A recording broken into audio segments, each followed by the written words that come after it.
I have to be real with y'all. It is tough being consistent to something, even though you feel called, but progress is slow. So I've been, for the last 4 years, really producing content.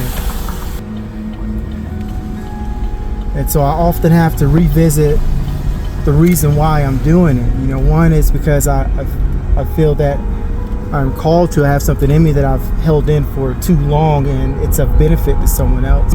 Here's a reason that anyone can relate to. There's someone who is going to hear something that I say, and it will be the difference maker or a game changer for that person on that particular day. Years and years ago, I struggled myself with depression, anxiety, you name it, post-traumatic stress, just compartmentalized trauma compounded by more trauma. And here's what happened just a few weeks ago. I had just finished working out. My wife and I were on vacation, and we're at a resort, and I'm running back to our room. And I turned the corner, and as I turned the corner, I just so happened to look up, and I see a woman free falling from the 7th floor of the balcony. And I'm almost in disbelief that what is happening is actually happening at this time.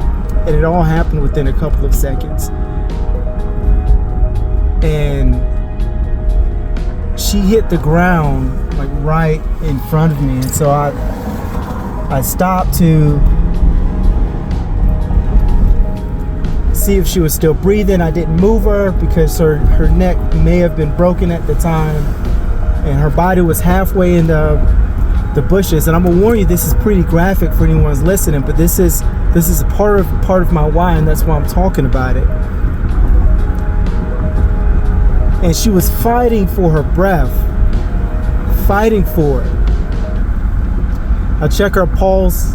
Her pulse is still there. It's growing weaker. I'm trying to get 911 on the phone, but in this particular area, the cell service was not great. And so I just kept calling, and then a crowd of people began to circle around. People are screaming. I finally get 911 on the phone, let them know hey, this is what happened.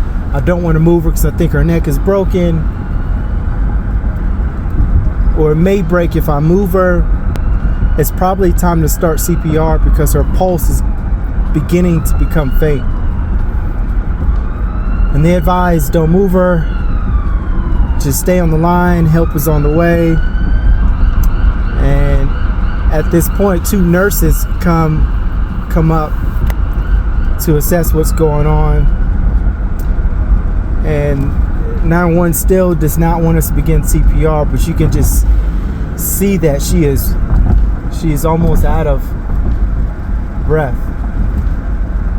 So the nurses, one begins pressing on the heart, going through the ribs, and the other one starts breathing in her mouth. And this went on for about 10 minutes until she had no pulse at all.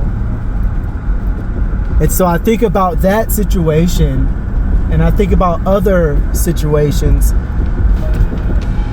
and I just wonder if there's someone who needs to hear something about their own greatness.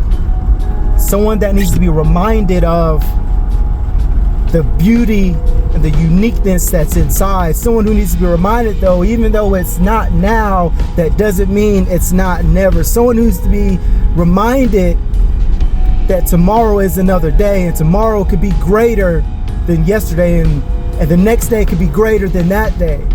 That there is always hope, that there is always a way up, there is always a way out. We just have to find it. And so when I am pouring into this content daily and weekly, monthly, yearly, year after year, It's because I believe that there is one person that is going to be impacted by one of my experiences. Someone that's going to be impacted by something that I heard that sparked something, that reawakened something inside of them, that connected them back with their own faith, led them back to God, put them back on the path that they're supposed to be on, and reminded them that everything's all right. Everything's gonna be okay. Today's a better day than yesterday. Keep pushing, keep grinding, keep getting after it. Love on your loved ones. So if you ask why, that is why. I love y'all.